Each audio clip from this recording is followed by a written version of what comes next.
My name is Ray McGovern. I've worked for the CIA for 27 years, now retired.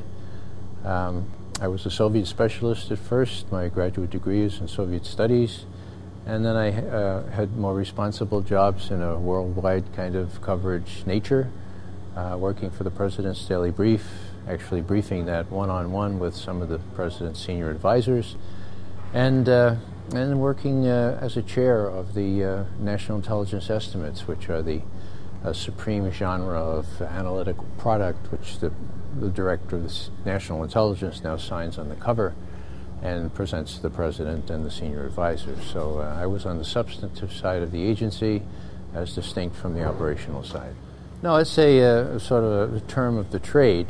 Actionable intelligence means intelligence that you can take action on. So if you would find where Osama bin Laden is and you have some assets in the area, you can take action right away and zap that site. Anything short of that is not actionable intelligence. In a very general sense, if you found a weapon of mass destruction and you knew where it was, that could become actionable intelligence. If you had a cruise missile or something that you could put on that target. Well, I think we had appreciable success leading up to the 7th of November. I think if we hang in there, that is, we, the people who are after justice and peace, that we can cause these Democrats to get some spine, to realize that they're not in the minority anymore, that they can actually do some constructive things. And I have great hope that if we stay the course with them and really stick it to them, that we will make them realize that they need to get this country back on a constitutional basis. And the first thing they need to do, of course, is to rescind what I call the Enabling Act, because it's the same as what enabled Hitler to do the things he did in March of 1933. They have to rescind this euphemistically called Military Commissions Act, which allows the president to do just about anything he wants, including torture, and revoking 791 years of tradition, habeas corpus, which was wrested from the King of England by those barons back in 1215, wasn't it? Magna Carta. Yeah, right. Habeas corpus in Latin means you have the body, okay? And it's a provision in the law where no one can just scoop up someone, put them in a black hole, and keep them there without that person having the right to appeal to a court and say, you have the body, now what do you charge this person with, and what redress does he or she have? Now, that's basic human rights. I mean, that's First Amendment protections, the Bill of Rights protections. And to revoke that, to revoke that is just something that I don't think any of us Americans ever expected a president would do, but he's done it. And it's there. And so we can't kind of make believe it isn't. When I leave this room, Don Rumsfeld could have a couple of his goons arrest me, put me in Gitmo, in a big black hole, not tell my wife or my children, or the Red Cross where I am, and I spend the rest of my days there being tortured. I kid you not. That's possible now. Not only the president, but Don Rumsfeld, the Secretary of Defense, as long as he's Secretary of Defense. My friends say, why don't you hide in the cellar until his successor is approved, But, if we hide in the cellar, that's just going to be what they want us to do. I'm going to speak out. I think we all need to speak out, and we need to speak out boldly. Yeah. Well, I happen to be in Atlanta to make a speech on the evening of the day that Rumsfeld was speaking in the afternoon. And I learned from some friends in Atlanta that Rumsfeld was coming, so the first challenge was to get a ticket to a speech. There was nothing on the website of this prestigious organization to indicate that Rumsfeld was going to be anywhere nearby. So I had to use my tradecraft developed over 27 years. And who was it that got me the information I needed?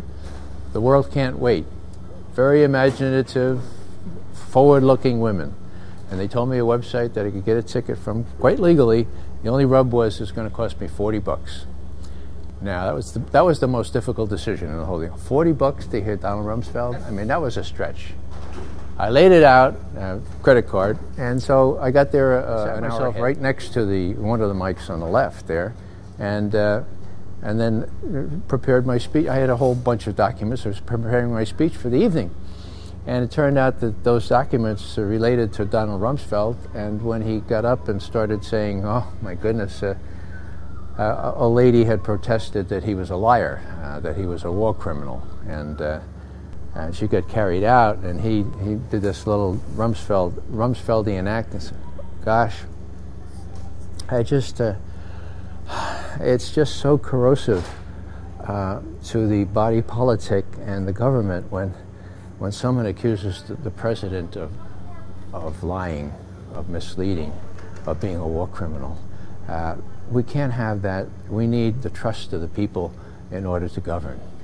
And I'm saying to myself, oh my goodness, you know.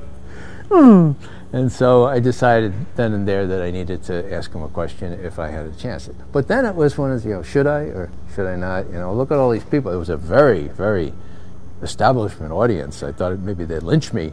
But then, what I said? I said, if Cindy Sheehan or Ann Wright or Medea Benjamin was sitting here, they wouldn't be going, should I or shouldn't? They'd be just asking the question, what kind of wuss are you, McGovern? So I got up there and asked my questions. Now, I hadn't intended to, accuse him of lying right off the bat, but I could see the MC was going to cut me off. He had already tried to cut me off once, and so I just said, Mr. Rumsfeld, be upfront with the American people. Tell us why you lied so that we'd get into this terrible situation with so many casualties. And then, of course, he danced around lots of the questions, but I quoted him back to himself. He forgot or denied what he had said previously. And the best news was that when I got out of that theater, CNN was on live TV, okay? And we were in Atlanta. So CNN's on the phone, and I get this call, Mr. McGovern, yeah? What are your sources for those 2 charges? So I go, well, hang on for a second. I open my folder. It's the New York Times, September 27th, 2003, and George Stephanopoulos, March 30th, 2002. Any other questions? Oh, thank you. 5 minutes later, very, very officious woman gets on. Mr. McGovern, Paula wants you on her show. Now, I don't watch much television, but I know who Paula is, But I didn't like the tone, so I said, Paula who? And she said, oh, Paula's on. I said, oh, does she have a radio talk show or something? She said, no, Paula's on, CNN. I said, oh, okay. So we've set that up. And then there was Anderson Cooper, then it was Wolf Blitzer, and a couple other people. The whole bunch, see? Oh, Tucker Carlson. I remember that one. So anyhow, so that was my 4 minutes of fame, and I didn't seek it, but I was delighted to have it because he needed to be shown up as somebody who was not trustworthy, who would deny what he had said, and I was very relieved to see that what I had quoted him on was almost exactly word for word. Now, with respect to Gates, that's a difficult situation. He benefits from the compared to what factor. Compared to Rumsfeld, anybody's going to smell like a rose here. And we have to give him the benefit of the doubt as he takes this job. But his baggage, the baggage that he brings to this, is a whole history of cooking intelligence, of being less than candid on his role in Iran-Contra, or in his role on furnishing arms to Iraq. There's a whole litany of things he was involved in, and his role in the first October surprise. The one where the Republicans, right before the election there, when Ronald Reagan was running against Jimmy Carter, the Republicans went to the Iranians and said, look, don't release the hostages. Don't release those 52 hostages. Just let them stay there for another couple months, and then when Reagan comes in, then release them, and there'll be something in it for you, like maybe some arms and stuff like that. Unconscionable. Incredibly cynical. And Gates was part of that. And we have documentary evidence indicating that Gates was part. Now, that came out after his confirmation proceedings to become head of the CIA. So when Carl Levin says, we have to look at what's happened in the interim, he's got to include that. Well, Norm Mineta was in the bunker with Cheney. And it was very curious what happened. He reported to the 9/11 Commission in the beginning that a young man came in and said, Mr. Vice President, only 30 miles out or 30 minutes out, something like that. And Same orders? And the vice president said, yeah, same orders. And he came back 2 times, another time to say, only 10 miles out, or 10 minutes out, I forget which. Same orders? Yes. Now it's just 5 minutes out. Yes, same orders. And did I tell you different orders? 5 minutes later, something plows into the Pentagon, okay? Now, whether it was a plane or a missile, that's what happened. And Mineta testified that's what happened. And so the fact that that wasn't in the 9/11 Commission report was rather odd, don't you think? Yeah. Who was that young man? Did anybody ask who that young man was? So there was a reading of the U.S. Constitution at Georgetown University. I was one of the ones who was privileged to read a couple of the amendments, and Mineta read a couple of the amendments after I did. And when I watched him do that, I said, you know, maybe I ought to try to intercept him. And there was the same thing, you know. Should I not? Well, Cindy Sheehan wouldn't have any problem. What kind of whistle are you going to go? So I go down to the second floor, and here he comes out with his little escort, you know, a college girl. And I said, no, Secretary Mineta, it's so good to see you. You know, he's a politician. And I said, I'm Ray McGovern. Oh, yes, Ray. Yeah, how are you? You know, so he doesn't know me from Adam, see? So then I said, you know, Secretary Mineta, some of these, you know, these all kinds of theories going around about what went on in the bunker there. And we know your testimony. How do you explain what was going on? Who was that man that kept coming in? Did he have a uniform on? No, he was a civilian. I said, well, how do you figure, you know, what happened there? He says, well, that plane in Pennsylvania, you know. I said, no, that was an hour later, the secretary. You already testified. This had to do with the one that hit the Pentagon. And so how do you, so, well, you know, that plane in Pennsylvania, we never figured. I said, no, it's not Pennsylvania. So either he's getting a little, I don't know, some senility in there, or maybe he's just, you know, real clever and keeping his mouth shut about that. But for 8 minutes of interrogation without any waterboarding or anything like that, I couldn't get anything out of him. And next thing I know, I'm landing in San Jose, California at the Norm Mineta Airport.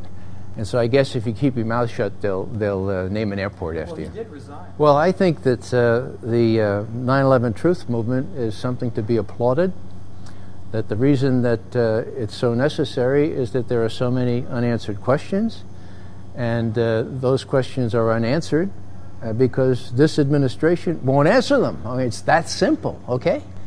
Now, if they come through with the answers, there wouldn't be all these theories, but they don't, okay? Now, why don't they? Well, they have something to cover up, and the 9/11 Commission, of course, was a master cover-up. We know that. I mean, I can't believe Hamilton and Kane saying, oh, gosh, why didn't they tell us that George Tenet sort of took Condoleezza Rice on the 10th of July and said, you got to do something about this planes, you know? Why didn't they tell us? You know, there's a lot they didn't tell us. Gosh, you know? Well, give me a break, you know? So the 9/11 Commission was a cover-up. The question is what it was covering up. The charitable explanation is gross negligence, malfeasance, misfeasance, and what you call it, okay? Whether it was something more sinister, you know, am I prepared to believe that Dick Cheney would be capable of knowing about this kind of attack on the Pentagon, for example, and allowing it to happen? Well, from what I know about Dick Cheney, yeah, I'd be all too ready to believe that. If he can torture people and all that kind of stuff, you know, if he could publicly appeal for the right to torture, then he's probably capable of that. But I'm first and foremost an intelligence professional. I have to stick to the evidence as it pertains here. And I have to be careful not to let this kind of impression or my emotional reaction to this color my thinking on these facts. And I just haven't had the time that my good friend David Ray Griffin has had to look into this. I applaud his work. I think it stands up to close scrutiny. I'm just not there yet because I haven't had a chance to explore the evidence myself. And for many of the theories that are adduced, not only by David Ray Griffin, but others, sometimes there are still more questions that come up that are unanswered. And so I can't let myself be guilty of what I accuse others of, that is cherry-picking the evidence. And so that's where I am. It's not a real comfortable position to be in. I ask people to understand that. I think in the next couple of months I may have a chance to have some time to read more about it and look at some of these tapes that people have given me, and I just haven't had time to look at. Well, I would say this, that there's one big elephant in the living room, It's never asked about, and people don't like to put it on any video or anything like that, but it is the relationship between the United States of America and the State of Israel. It's the fly in the ointment. It's gotten us into a peck of trouble in the Middle East. It's got historical antecedents. It's all kind of, you can parse it, but this president, almost 6 years ago, reversed a constant policy over 4 decades whereby we tried to be an honest broker, where we tried to be an intermediary to try to get some rights for the Palestinians while securing the existence of Israel within secure and internationally recognized borders.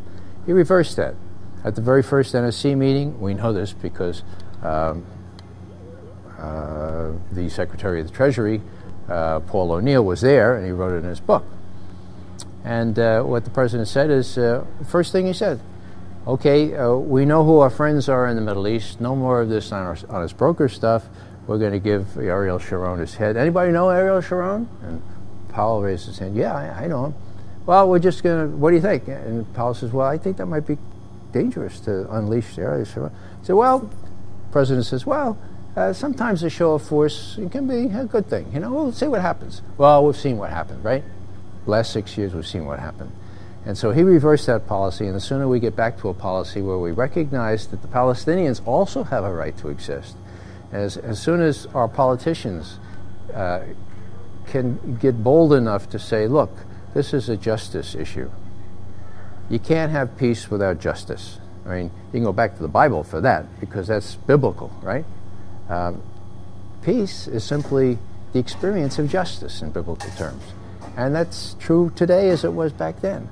So we have to do a little bit more justice, or a lot more.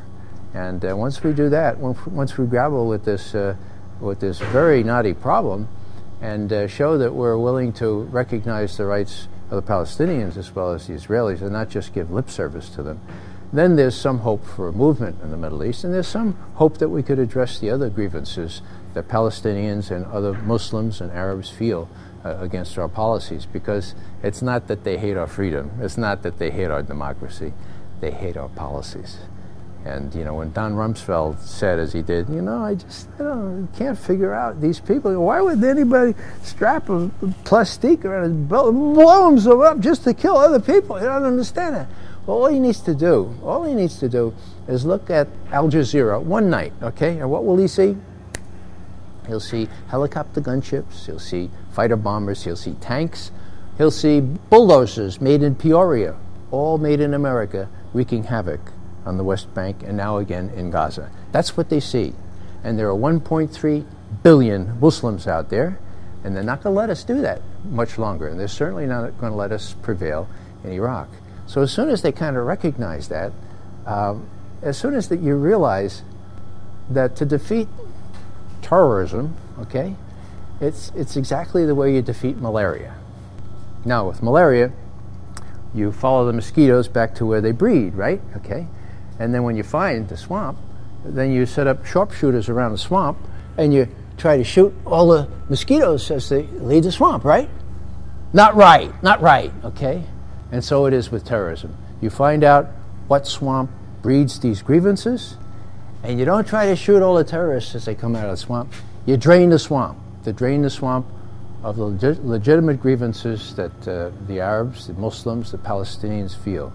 And once that's done, and once we show some reasonable respect and intention to do that, then we can, and only then will we have some real movement in the Middle East and people take us seriously, that we really are a justice people. All right, thank you so much. Welcome. Awesome. That was so good.